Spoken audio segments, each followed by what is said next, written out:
Pendeta Esra Sudarsono. Terimalah salam dari kami, damai di hati, tekun bersekutu, dan tangguh melayani.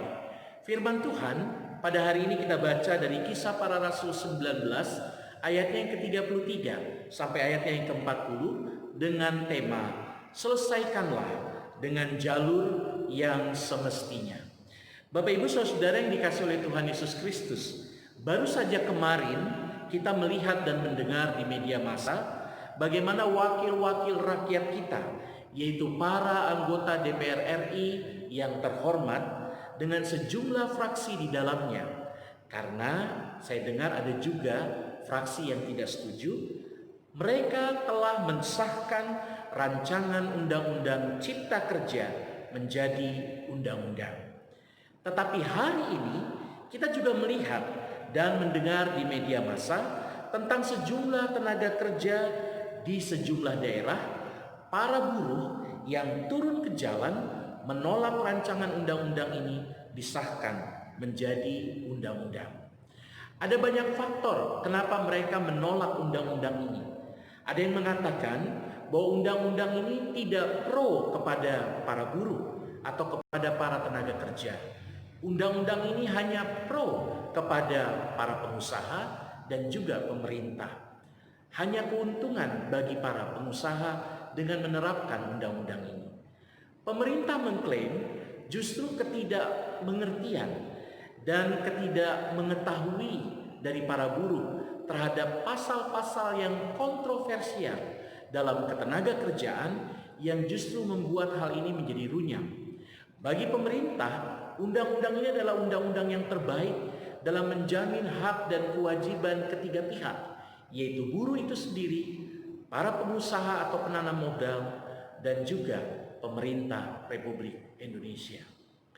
Bapak Ibu Saudara yang kasih Tuhan, apapun persoalannya, pemaksaan kehendak dengan cara dan aturan sendiri tidak dapat dibenarkan. Jika ada keinginan untuk mendukung ataupun menolak hal yang sesuai dengan kehendaknya ataupun tidak, maka sampaikanlah menurut aturan dan jalur yang telah ditetapkan. Kekacauan dan keributan seringkali terjadi ketika penyampaian kehendak tidak sesuai dengan aturan yang ditetapkan. Lalu masing-masing pihak bertindak dengan caranya sendiri. Akibatnya terjadilah benturan yang mengakibatkan kekacauan besar. Kita tentu tidak menginginkan adanya demonstrasi berjilid-jilid dengan melibatkan banyak pihak turun ke jalan, teristimewa di tengah pandemi Coronavirus Disease 2019. Ada baiknya kalau ada yang tidak setuju, kita sama-sama pergi ke Mahkamah Konstitusi. Bapak Ibu Saudara yang kasih Tuhan, dalam bacaan ini kita juga melihat ada golongan orang yang begitu berkeberatan dengan pemberitaan Injil yang dilakukan oleh Paulus. Terlepas dari situasi yang terjadi pada saat itu, William Barclay menyampaikan hal yang menarik tentang peran tiga tokoh utama dalam bacaan ini.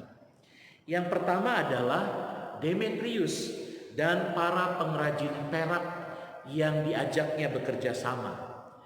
Memang betul kesulitan mereka adalah ketika nafkah mereka terganggu, kantong mereka terganggu. Benarlah bahwa Demetrius dan para pengrajin perak menyatakan bahwa mereka menjaga kehormatan Dewi Artemis. Akan tetapi sebenarnya kalau direnungkan, mereka lebih khawatir dengan penghasilan mereka yang mulai menurun karena begitu besar pengaruh Paulus dalam pemberitaan Injil. Bila ada orang asing datang ke Efesus, mereka suka membeli semacam souvenir atau oleh-oleh untuk dibawa pulang, yaitu oleh-oleh dalam bentuk miniatur kuil Dewi Artemis yang dibuat oleh pengrajin perak. Kekristenan yang diajarkan Paulus telah membuat langkah demi langkah sedemikian rupa sehingga mengancam usaha dan penghasilan dari para pembuat perak ini. Tetapi sungguhkah mereka membela kehormatan kuil Artemis? Bagaimana dengan orang yang kedua, yaitu yang disebut dengan panitera kota? Dia bukan hanya sekedar sebagai panitera.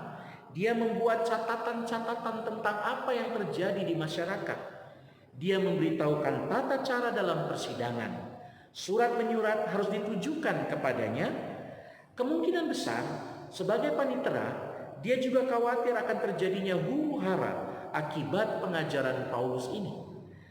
Pemerintah Roma yang berkuasa pada saat itu dan menjajah Efesus adalah pemerintah yang murah hati. Tetapi satu hal yang tidak bisa ditoleransi, kalau pemerintah Roma mengetahui ada kekacau balauan yang terjadi di masyarakat atau adanya huru-hara di suatu kota. Dan karena itu kalau di Efesus terjadi semacam hal itu, maka panitera ini harus bertanggung jawab dan boleh jadi dia akan kehilangan kedudukannya ataupun pekerjaannya. Jadi walaupun panitera ini seakan-akan menyampaikan harus mengikuti jalur yang benar dalam mengadakan protes, bisa saja dia telah menyelamatkan dirinya sendiri untuk kemudian aman dalam posisinya. Dia menyelamatkan Paulus dan teman-temannya bukan karena ingin menyelamatkan mereka, melainkan untuk menyelamatkan pekerjaannya. Bapak Ibu Saudara, yang menarik adalah orang yang ketiga. Siapa lagi kalau bukan Paulus? Paulus justru ingin menghadapi kerusuhan itu dengan gagah dan berani. Tetapi orang-orang terdekatnya mencegahnya. Paulus adalah orang yang tidak mempunyai rasa takut. Bagi para pengrajin perak, bagi Demetrius, bagi panitera kota, keselamatan diri adalah yang utama. Namun bagi Paulus, keselamatan dirinya adalah hal yang terakhir. Bagi Paulus yang utama adalah dan yang pertama adalah bagaimana nama Tuhan Yesus dipermuliakan dan diberitakan oleh pemberitaan Injil yang ia lakukan. Bapak Ibu Saudara, pada akhirnya yang menentukan seseorang berbuat sesuatu adalah motivasinya.